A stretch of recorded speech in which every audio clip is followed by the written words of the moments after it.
Sí, doctor. Sí, doctor. Bien, yo soy el doctor Arnés. Vamos a empezar con la materia de cardiología. Inicialmente los temas que yo les voy a dar va a ser electrocardiografía, posteriormente vamos a hablar de exámenes complementarios y por último de insuficiencia cardíaca. La idea es que tengan una secuencia y que traten de asistir todo el tiempo para después no tener dificultades en el aprendizaje de la electrocardiografía. ¿Ya? Sí, justo estamos en 100, hubiese querido que ingresen más personas, pero ni modo. Todos los días vamos a reunirnos a esta hora, a las 7 de la noche, a 8. Respecto a los libros de referencia que pueden consultar, están en Electrocardiografía de Dubin, pueden ver el de Ramírez, ¿no? Y para la parte clínica, obviamente su libro de consulta es el Harrison. Entonces ven mi pantalla y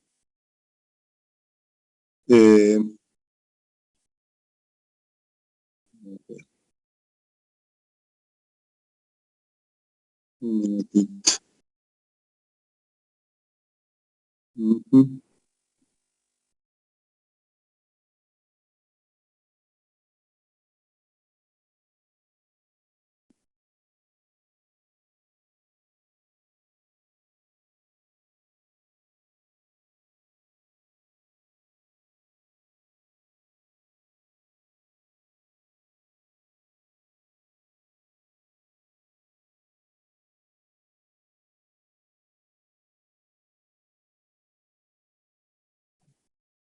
A ver, un minutito, estoy viendo cómo pasar la diapositiva. Ahora sí, entonces, bueno, hablamos de electrocardiografía y sin duda cuando hablamos de electrocardiografía debemos referirnos a este señor que es Einthoven, que se conoce como el padre de la electrocardiografía, y ya va a tener cerca de 200 años de que nació, pero sin duda fue el pionero en el tema de descripción de la electrocardiografía con las diferentes ondas, ¿cierto? La onda P, que significa la despolarización auricular, complejo QRS, la despolarización ventricular, la onda T y el ST, la repolarización ventricular. Él fue premio Nobel en 1924. Inicialmente, como ustedes pueden ver, que aparece en la cámara de tortura, pero fueron los primeros registros de electrocardiografía que se registraron. Un sistema que era un galvanómetro, donde el paciente estaba sentado en una posición muy incómoda y tenía las 4 extremidades apoyadas en una sustancia conductora, y a la izquierda ustedes pueden observar el trazado, donde está el puntero con las 3 derivaciones primordiales que eran de 1, de 2 y de 3, que esas fueron las iniciales. Posteriormente, los equipos fueron haciéndose mucho más modernos, obviamente el de la izquierda no, porque data de hace más de 100 años, pero el de la derecha sí, porque ya son electrocardiógrafos portátiles.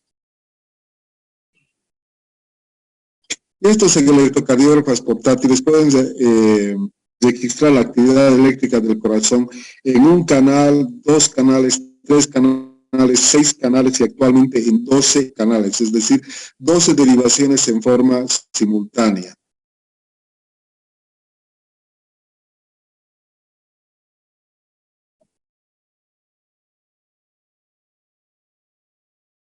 Otra vez se trancó.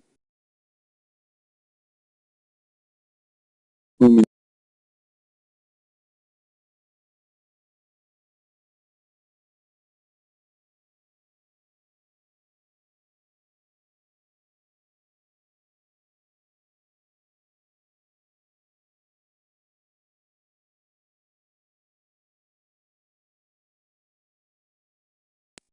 Lo que sucede es que me sale una llamada de personas que están en lista de espera y no puedo adelantar las diapositivas.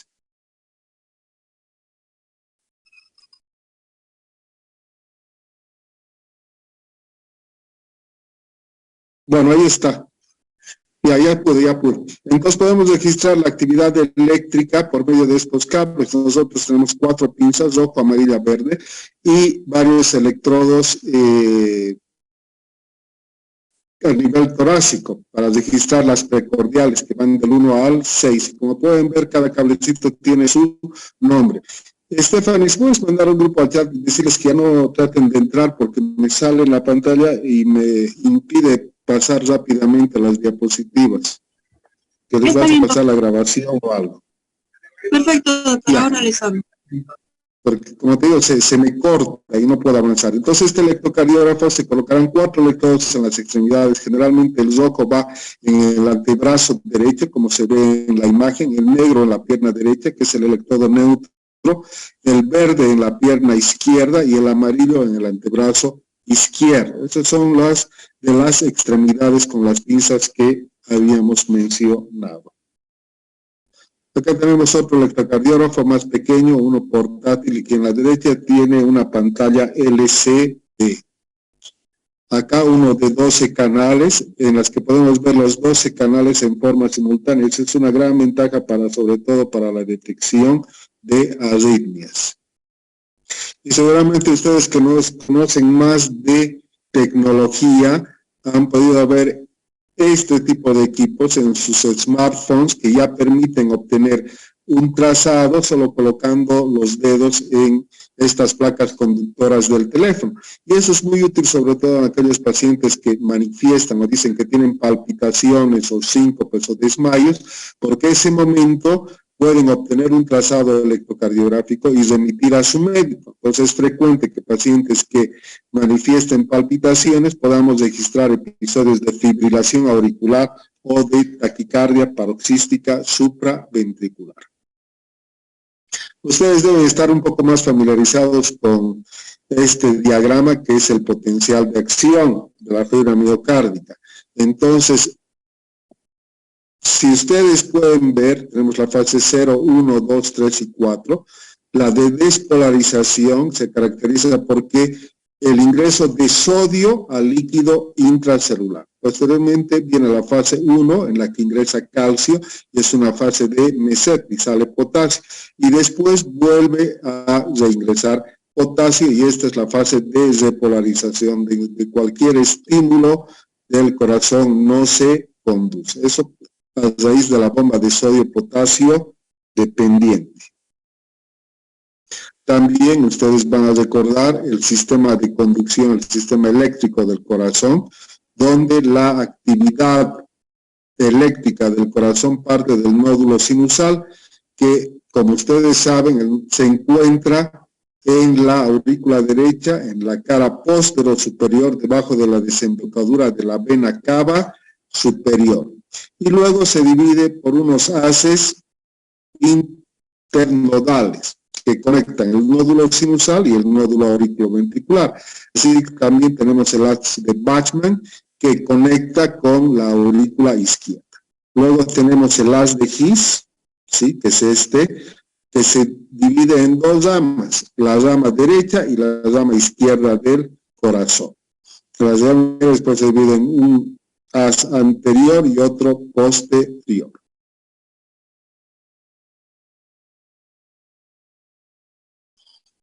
Nuevamente el sistema de conducción, y acá estamos viendo, si ustedes siguen el puntero, la despolarización del nódulo sinusal, y que electrocardiográficamente se va a caracterizar por una onda P, ¿no es cierto? Y decimos que la actividad es del nódulo sinusal cuando la onda P es positiva en D1, positiva en D2, positiva en ABF y negativa en ABR. La porción inicial de la onda P corresponde a la despolarización de la aurícula derecha y la porción final de la onda P a la despolarización de la aurícula izquierda.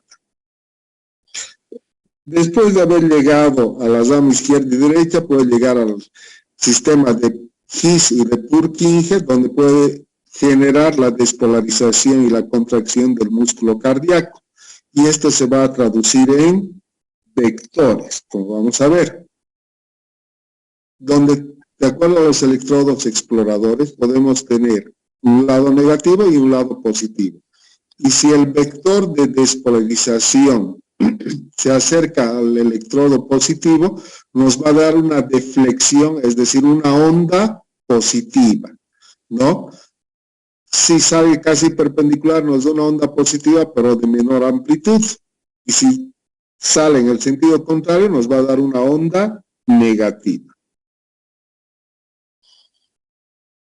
Las diferentes ondas, onda P, despolarización auricular, complejo QRS, despolarización ventricular, la onda T, repolarización ventricular. Y así tenemos entonces las ondas típicas que vamos a encontrar. P, complejo QRS, no se llama onda QRS, se llama complejo QRS, porque la primera onda negativa se llama Q, la siguiente se llama R y la posterior negativa se llama S.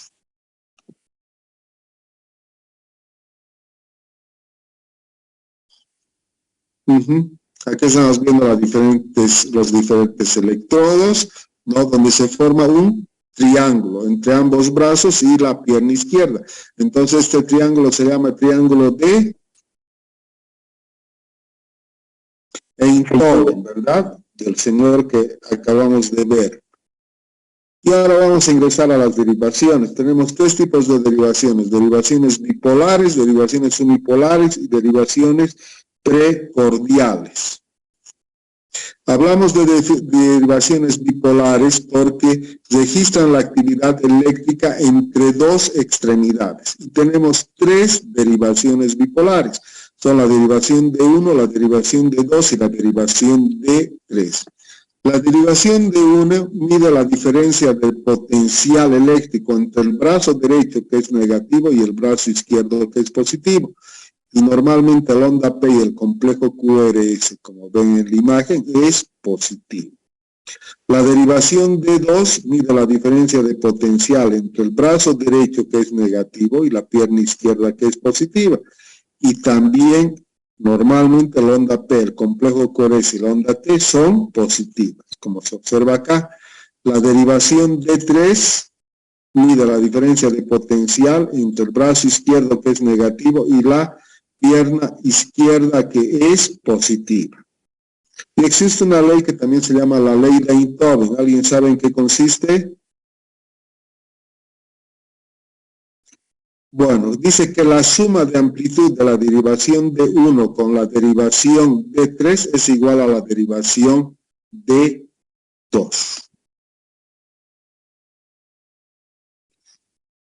Luego tenemos las derivaciones unipolares. Es decir, mide la actividad eléctrica de alguna de las extremidades con el centro del corazón, ¿sí?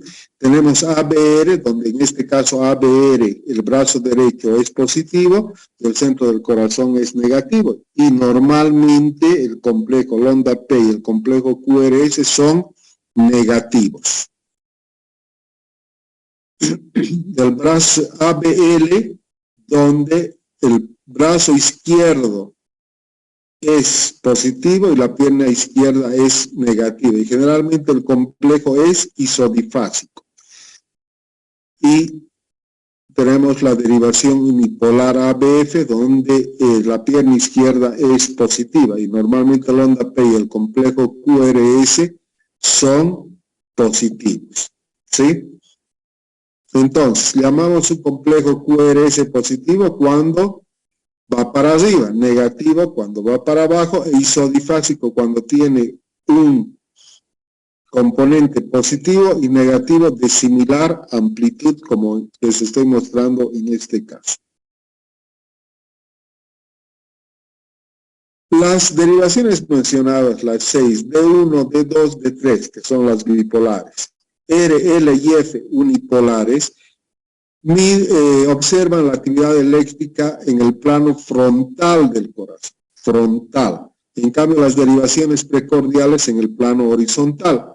Entonces, en ese sentido, si ustedes se fijan en la imagen de la izquierda, tenemos el triángulo de Einthoven, donde está D1 en la parte superior, D2 y D3. Y a la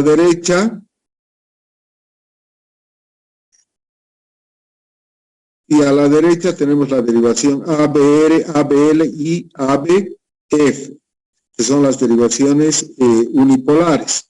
Y con esto se forma un sistema hexaxial de Bailey. ¿Para qué es importante esto?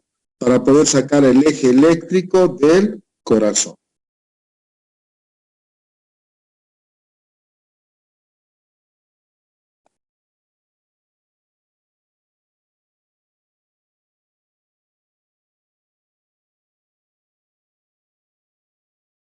Y ahora no avanza la diapositiva.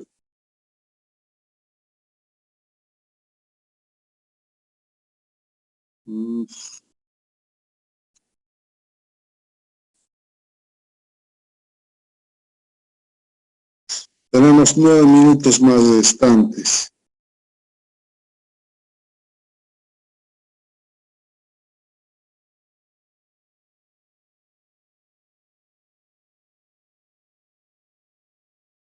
Se quedó la diapositiva ahí.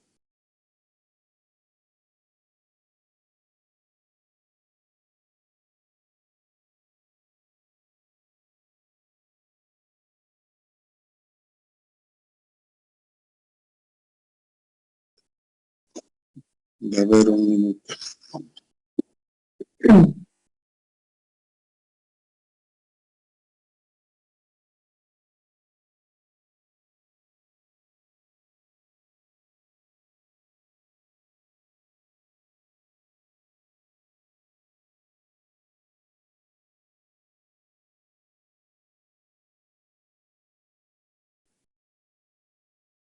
Pásame el mouse de esta computadora.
Después tenemos las derivaciones precordiales o las del plano horizontal. ¿Ven la imagen? Sí, doctor. Sí, doctor. Ya, donde tenemos 6 derivaciones precordiales. B1, B2, B3, B4, B5 y B6. B1 se coloca en el cuarto espacio intercostal, borde derecho del esternón. B2 en el cuarto espacio intercostal, borde izquierdo del esternón. B4, línea medio clavicular debajo de la tetilla, en el quinto espacio intercostal. Y entre B2 y B4 se coloca B3. B5 en el quinto espacio intercostal, línea axilar anterior. B6, quinto espacio intercostal, línea axilar media. Los que estaban, las chicas que estaban en la práctica hoy seguramente han podido practicar esto. Bueno, y a veces, ocasionalmente requerimos otras derivaciones precordiales como ser B1, B3R y B4R, sobre todo si sospechamos de un infarto del ventrículo derecho, o B7 y B8 cuando pensamos en un infarto de cara posterior. Pero normalmente un electrocardiograma obtenemos en 12 derivaciones, 3 bipolares, 3 unipolares y 6 precordiales. Y acá estamos viendo la gráfica de el corazón en el plano horizontal. Y electrocardiográficamente esto se va a manejar así. V1 se caracteriza con una onda P que puede ser positiva, negativa o isodifásica, ¿no? Con una onda R pequeña, una onda S profunda, y conforme va avanzando, B6 va a tener una onda Q, una onda R grande y una onda S pequeña. Y en el centro, más o menos por B3 y B4, vamos a tener una onda R y una onda S de similar amplitud. Eso se llama zona de transición.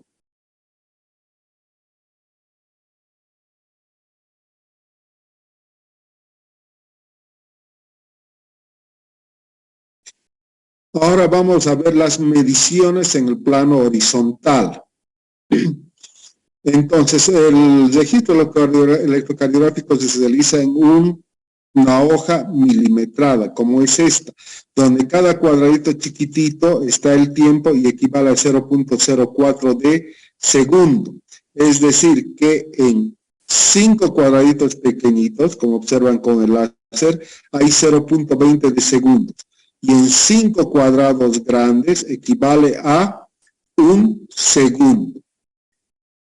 Y eso también equivale que en 1 segundo hay 300 cuadraditos pequeñitos. Y si hay 300 si hay 300 cuadrados grandes en 1 minuto, ¿cuántos cuadraditos chiquitos habrían en 1 minuto? ¿Alguien puede decirme? O sea, hay 300 cuadrados grandes en 1 minuto. Y cada cuadrado grande tiene 5 cuadraditos chiquititos. Entonces, multiplicamos 300 por 5, hay 1500 cuadraditos chiquitos en 1 minuto. Eso a veces es importante para poder obtener la frecuencia cardíaca. Se nos está acabando el tiempo. ¿Vas a reiniciar o quieren terminar ahí? Mañana continuamos. ¿Qué dicen, chicos? Doctor, podríamos volvernos a unir a la reunión el día de hoy. Termina y luego nos volvemos a unir al mismo enlace. Ya, al mismo enlace, ya. Entonces, continuamos. Termino y tú me envías otra vez el link, ¿no es cierto? Sí, doctor. Y ya. Entonces, eso es importante que recuerde.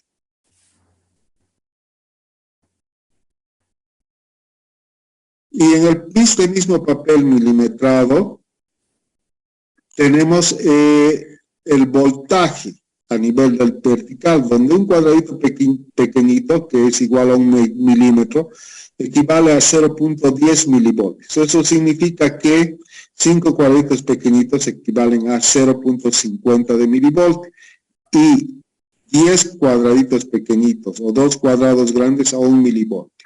Normalmente un electrocardiograma se saca con un estándar, es decir, con una amplitud de 1 milivoltio y una velocidad de 25 milímetros por segundo.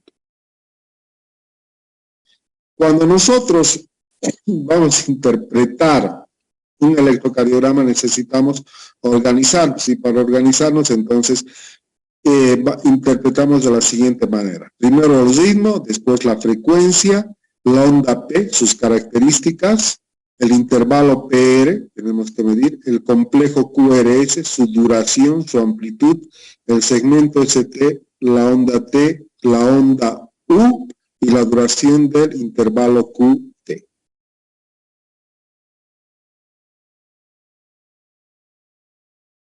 Vamos a ir viendo cada uno de estos, ¿no es cierto? La onda P puede estar invertida. Podemos tener una onda P pulmonar que se caracteriza por una onda P alta, como en tienda de campaña. Por el contrario, una onda P mitral es una onda P ancha. Una onda P bifásica, es decir, con un componente positivo y negativo. Y lo normal de la onda P, y esto quiero que recuerden, la onda P dura hasta 0.10 de segundo, es decir, hasta 2 cuadraditos y medio de los pequeñitos. Y el intervalo PR dura de 0.12 a 0.20 de segundos, ¿no? Cuando tienes el intervalo PR menor de 0.12, hablas de síndromes de preexcitación, y cuando tienes el PR mayor de 0.20, de bloqueo AB. Ya estamos en tiempo, volvé a mandar el enlace y finalizaremos, ¿ya? Perfecto, doctor. Stephanie. Ahora finalizamos. Ya, doctor. Ya, se nos va a cortar, ya.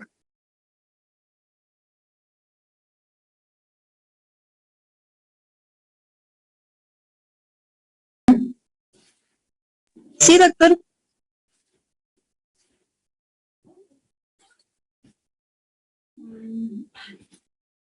Bueno, entonces eso respecto a la onda P.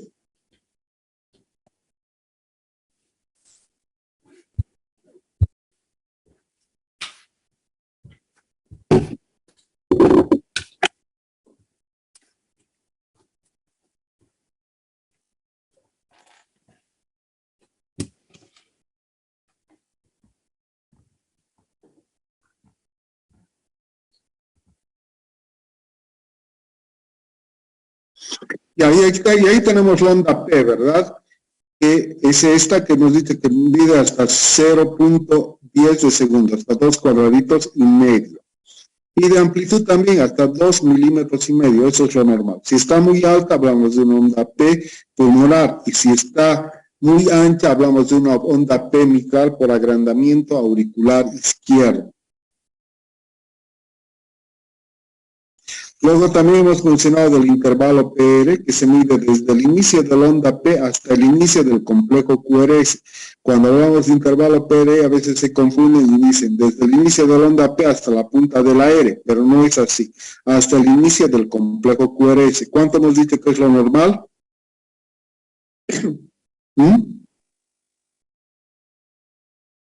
Exacto, de 0.2 a 0.20. Luego tenemos el segmento PR. ¿Cuánto mide?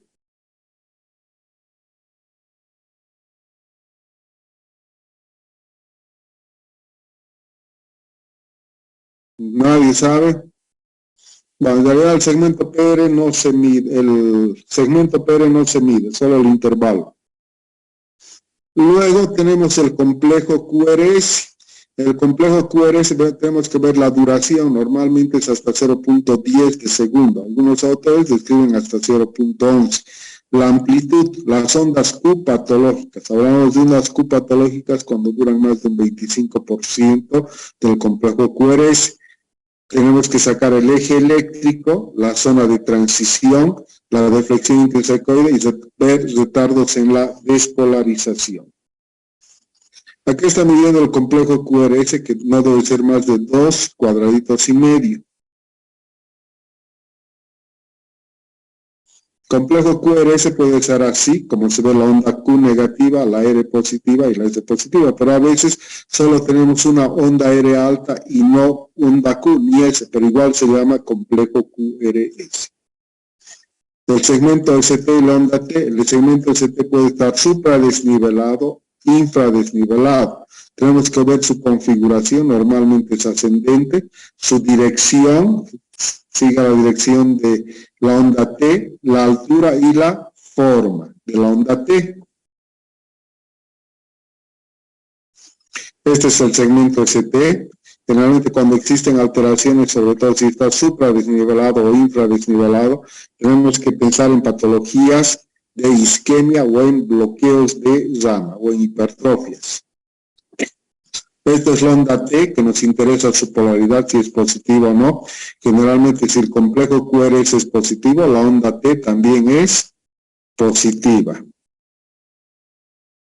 El intervalo QT normal es de 0.32 a 0.40, algunos hasta 0.44 de segundo. Puede estar aumentado en todas estas situaciones, pero particularmente quiero que recuerden que puede estar incrementado en la hipopotasemia. Causas de hipopotasemia. Chicos. ¿Quién me dice una? No recuerdo ninguna. El uso de diuréticos, como hacer la furosemida, la diarrea, los vómitos, producen hipopotasemia. El QT puede estar disminuido en el caso contrario, la hiperpotasemia. Ese es el intervalo QT desde el inicio del complejo QRS hasta donde termina. Y el intervalo QT varía sobre todo de acuerdo a la frecuencia cardíaca. Si el paciente está bradicárdico, el QT es más largo, y si está taquicárdico, el QT es más corto. Por eso se saca el intervalo QT corregido, que se saca por una fórmula que es la de Basset, que es medio compleja, pero existen tablas como esta, donde uno puede sacar el QT. Por ejemplo, si el paciente tiene una frecuencia cardíaca de 300, para el varón puede ser hasta 0.19 de segundo y para la mujer hasta 0.20. Pero si tiene 75, puede tener hasta 0.20, hasta 0.36 en el varón, y en la mujer hasta 0.39 es lo normal. Entonces, mucho depende de la frecuencia cardíaca. La onda U es la que continúa a la onda T, de preferencia se observa mejor en B3, Cuando es negativa, siempre traduce alguna patología. Por ejemplo, la isquemia, hipertensión, la insuficiencia aórtica. Puede ser de mayor amplitud en la hipercalcemia, en el accidente cerebrovascular o en el ejercicio. Y acá está todo lo que acabamos de mencionar, la onda P, el segmento PER, el intervalo PER, el complejo QRS, el segmento ST, que hemos dicho normalmente es ascendente, la onda T, que es asimétrica, y después de la onda T, la onda U, que indica que podría corresponder a la depolarización de los músculos papilares. Y también podemos sacar el intervalo RR, entre una R y la otra R. Y estos ritmos, ahora vamos a aprender a sacar la frecuencia cardíaca. Estos ritmos pueden ser regulares, como están viendo acá, pero acá está muy acelerado. Y podemos sacar la frecuencia cardíaca. Hemos indicado hace unos momentos que hay 300 cuadrados grandes en un minuto. 300. Y hemos dicho que hay 1500 cuadraditos chiquititos en un minuto. Si nosotros vemos cuántos cuadrados grandes hay entre esta R y esta R, hay una. Entonces, 300 entre 1, frecuencia cardíaca de 300. Acá estamos viendo que cuántos cuadrados hay entre esta R y esta R, hay 2 cuadrados grandes. 300 entre 2, frecuencia cardíaca 150. Y acá vemos que hay entre esta R y esta R 3 cuadrados grandes. 300 entre 3, frecuencia cardíaca de 100. Acá hay 4 cuadrados grandes, 300 entre 4, 75 por minuto. Pero la otra forma de sacar la frecuencia cardíaca es contamos cuántos cuadraditos chiquitos hay de acá a acá, ¿no es cierto? Acá hay 5, 10, 15, 20 cuadrados, ¿no es cierto? Entonces, hacemos la división, 1500 entre 20, porque hemos dicho que hay 1500 cuadritos chiquitos. 1500 entre 20, ¿cuánto es? Matemáticas, ¿qué pasa con matemáticas? 75, esa es la otra forma de sacar la frecuencia cardíaca. Aquí 300 entre 5 cuadrados grandes, 60 por minuto. Entonces uno puede después tener una constante, digamos. Buscamos una onda R que caiga en una línea de estas gruesas. Y si el próximo complejo QRS cae acá, tendrá una frecuencia cardíaca de 300. Si cae acá, 150. Acá, 100, 75, 60, 50, 40. Esa es una forma rápida de sacar la frecuencia cardíaca. Cuando el ritmo es regular. Cuando el ritmo es irregular, no nos sirve eso, ¿no? Todos estos tipos de mediciones de las ondas P, complejos QRS, etcétera, sobre todo en la derivación de 2. Acá, digamos, tomamos acá, si cayera acá, 300, 150, 100, 75, 60, 50. Acá, 300, 150, 100, 75, 60. Entonces está entre 60 y 75, 67 por minuto. Pero hay pacientes que tienen el ritmo irregular, como en este caso. Ustedes ven la diferencia en tiempo de estas ondas seres. Acá estas dos están más próximas y acá estas dos están más lejanas. Entonces, esa fórmula de 300, 150, 100 no nos sirve. Lo que podemos hacer es lo siguiente. Contamos 3 segundos en la tira electrocardiográfica. 3 segundos equivale a 15 cuadrados grandes. 1, 2, 3, 4, 5, 6, 7, 8, 9, 10, hay 15. Y después contamos cuántos complejos QRS hay en 3 segundos. Hay 1, 2, 3, 4, 5 y 6. ¿Y por cuánto vamos a multiplicar para saber la frecuencia cardíaca en un minuto? Acá hay 3 segundos, hemos dicho, de duración. Si multiplicamos 3 segundos por 20, ¿cuánto es? 60 segundos. Y 60 segundos es un minuto. Y queremos saber la frecuencia cardíaca en un minuto.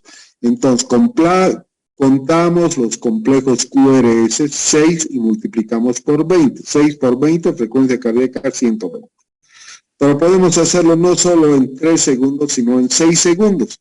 Si hiciéramos en 6 segundos, ¿por cuánto multiplicaríamos? Por 10. Por 10. Muy bien, por 10. Bueno, por hoy vamos a llegar hasta acá. Mañana vamos a hablar un poco de eje eléctrico. Ya les voy a mostrar algunos electrocardiogramas normales. Entonces, todo lo que hemos avanzado quisiera que recuerden. Quiero que particularmente revisen sobre todo cuánto dura la onda P del complejo QRS para que yo no tenga que volver a decirles. Entonces, eso ya tienen que saber, ¿no es cierto? Así que cuando veamos un electro, ustedes pueden decirme que las ondas tienen una duración, una amplitud normal o están incrementadas. ¿Ya? Mañana vamos a llevar agrandamientos eje eléctrico, agrandamientos auriculares, agrandamientos ventriculares, si es que quieren ir adelantando algo. ¿Alguna pregunta hasta acá?